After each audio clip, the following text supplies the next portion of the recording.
Assalamualaikum warahmatullahi wabarakatuh. Salam jumpa kembali di channel Sinau Urip Islami. Bagaimana kabar sahabat semuanya? Semoga sahabat selalu dalam keadaan sehat walafiat dan selalu mendapatkan rahmat dan hidayah dari Allah Subhanahu wa Ta'ala. Sholawat serta salam senantiasa tercurahkan kepada junjungan kita, Nabi besar Nabi Muhammad SAW, kepada keluarganya, sahabatnya, dan juga pengikutnya sampai akhir zaman. Dan insya Allah termasuk kita semua. Amin, amin, ya Rabbal Alamin. Sahabat Sinau Urip Islami, sebagaimana ibadah yang lain, wudhu pun wajib untuk mengikuti tuntunan dari Al-Quran dan hadits-hadits Nabi Shallallahu Alaihi Wasallam dalam mengerjakannya. Karena Al-Quran dan hadits adalah sumber landasan hukum dalam Islam, serta acuan dalam mengerjakan ibadah. Maka tidak boleh kita melakukan ibadah hanya dengan dasar pendapat seseorang, opini seseorang, atau logika semata, lebih lagi, jika tidak memiliki dasar sama sekali alias asal-asalan. Oleh karena itu, pembahasan kali ini akan memaparkan secara ringkas beberapa amalan dan keyakinan yang salah seputar wudhu, karena amalan dan keyakinan tersebut tidak dilandasi oleh Al-Quran dan hadits yang sahih. 1. Tidak mengucapkan basmalah. Para ulama berbeda pendapat apakah basmalan atau mengucapkan bismillah hukumnya wajib ataukah sunnah. Sebagian ulama mewajibkan dengan dalil hadits, tidak ada salat bagi yang tidak berwudu dan tidak ada wudu bagi yang tidak menyebut nama Allah Ta'ala. Hadis riwayat Ahmad dan Abu Daud. Karena untuk umat muslim, membaca basmalah sebelum memulai suatu kegiatan sangat dianjurkan. Islam mengajarkan umatnya untuk selalu membaca bismillah saat memulai sesuatu hal, termasuk ketika wudhu. Ternyata ini memiliki kedudukan yang penting. Rasulullah Shallallahu Alaihi Wasallam bersabda, tidak sempurna wudhu seorang yang tidak membaca basmalah. Hadis riwayat Ahmad. 2. Tidak sempurna membasuh anggota tubuh yang wajib dalam wudhu. Tidak sempurna membasuh anggota tubuh yang wajib disiram air wudhu menjadi kesalahan yang harus dihindari karena dapat menyebabkan batalnya wudhu. Khalid bin Maidan dari sebagian istri-istri Rasulullah Shallallahu Alaihi Wasallam meriwayatkan suatu hadis. Sesungguhnya Rasulullah Shallallahu Alaihi Wasallam melihat seorang laki-laki yang sholat, sedangkan di punggung kakinya terdapat bagian mengilap karena tidak terbasuh oleh air wudhu seukuran uang dirham uang logam. Maka Nabi menyuruhnya untuk mengulang wudhunya. Hadis riwayat Imam Ahmad dan Abu Daud. 3. Membasuh anggota tubuh lebih dari jumlah yang ditentukan. Sahabat Sinau Urip Islami, selain tidak sempurna membasuh anggota tubuh yang wajib disiram air wudhu, perlu juga memerhatikan kuantitas melakukannya. Apabila tiba-tiba merasa khawatir atau ada yang kurang, sebaiknya jangan membasuhnya lagi. Karena bisa jadi sikap was-was itu justru datangnya dari setan. 4. Boros dalam menggunakan air. Berlebih-lebih dan boros adalah hal yang tercela dalam Islam. Allah Ta'ala berfirman yang artinya, makan dan minumlah, dan janganlah berlebih-lebihan. Quran Surat Al-A'raf ayat 31. Demikian juga dalam berwudu, tidak boleh berlebih-lebihan dalam menggunakan air. Air adalah nikmat dari Allah yang wajib kita syukuri, dan salah satu cara mensyukuri nikmat air adalah dengan tidak menyia-nyiakannya. Dan banyak di antara saudara kita di tempat yang lain yang tidak bisa menikmat air yang melimpah. Rasulullah Shallallahu Alaihi Wasallam sendiri mencontohkan hal ini. Beliau biasa berwudu hanya dengan satu mud saja. Anas bin Malik radhiyallahu anhu menyatakan, Rasulullah Shallallahu Alaihi Wasallam biasanya berwudu dengan satu mud air dan mandi dengan 1 sampai 5 mud air. Hadis riwayat Bukhari. Sedangkan konversi 1 mud para ulama berbeda pendapat antara 0,6 sampai 1 liter. Sungguh hemat sekali bukan?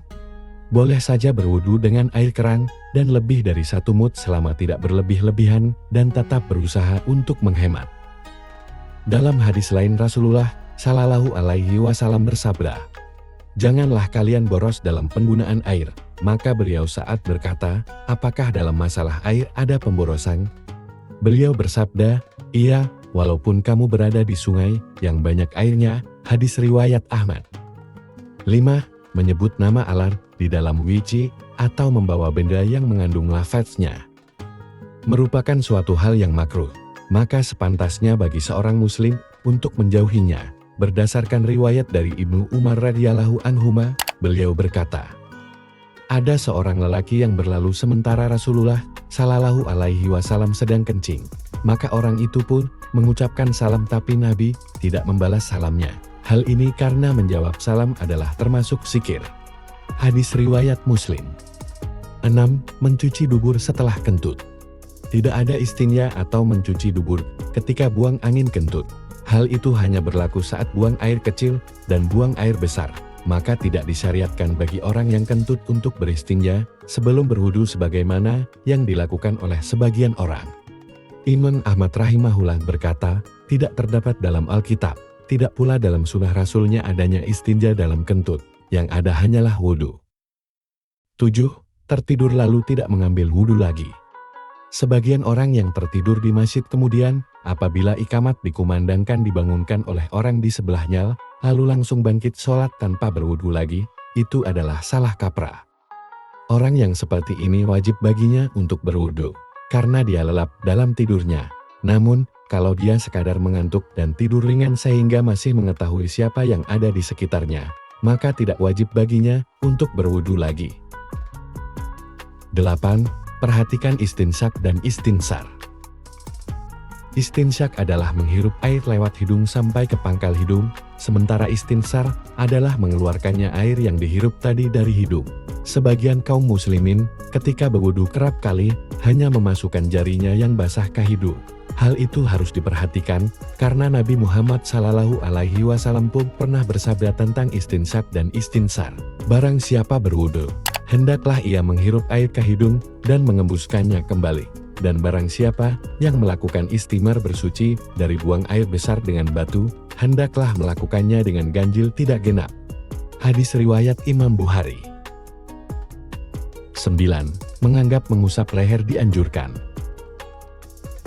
Sahabat Sinau Urip Islami.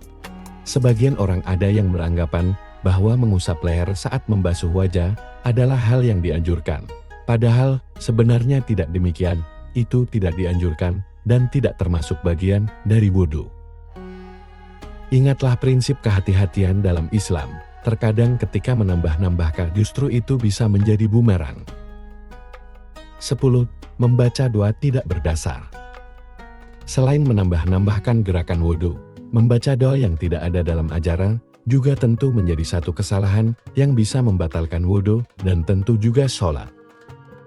Adapun doa yang disepakati secara syariat adalah bismillah di awal wudu, mengucap 2 kalimat syahadat di akhir wudu, lalu ditambah dengan asyhadu alla ilaha illallah wahdahu la syarikalah wa asyhadu anna muhammadan abduhu wa rasuluh.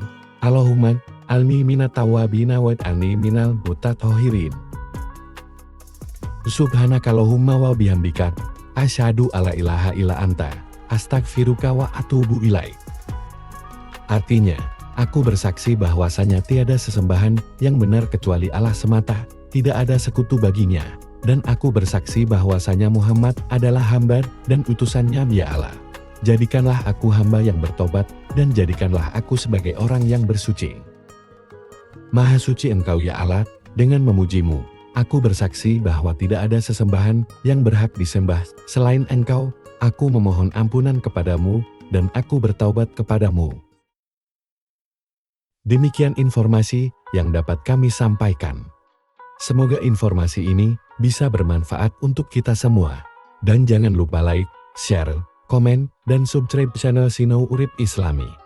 Semoga channel ini bisa berkembang lagi dan selalu memberikan informasi yang bermanfaat untuk kita semua. Wassalamualaikum warahmatullahi wabarakatuh.